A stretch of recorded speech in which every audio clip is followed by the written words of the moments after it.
ce agaji ne da gaggawa ko sannan ya kamata mu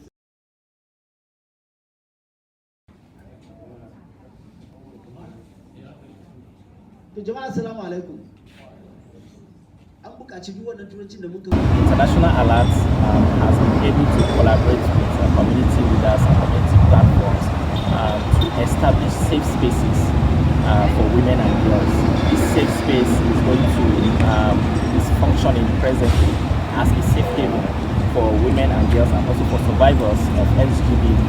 The safe space also serves as part of strengthening the referral pathways that exist for addressing issues that have to do with LGBT at community level.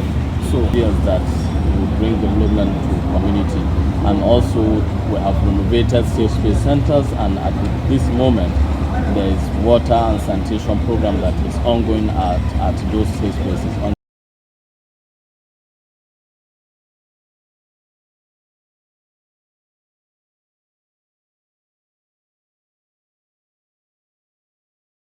Issues around access to justice and gender-based violence and so on.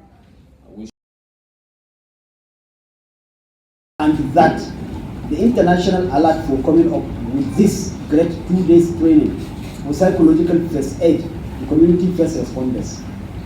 The training is very timely as it comes at this point in time when we really need pathway for safe referral of sexual and gender-based violence survivors.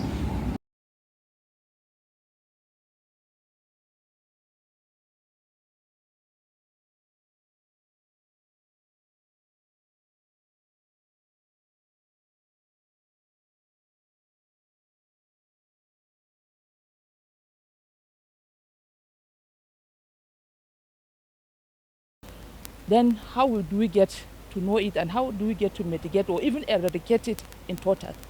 There's no way we can do. So we are encouraging people, sensitizing people, telling them to come out, speak out, and encourage individuals to encourage victims of LGBT to come out, speak out. There's nothing like stigma by the grace of, because when your case is taken to court, what we normally do is to ask the court to ask every other person to be out of court and out of hearing, so that it's only the victim and the relative of the victim, the suspect, that will remain in the court. So there's no way that the status of that victim will be at stake.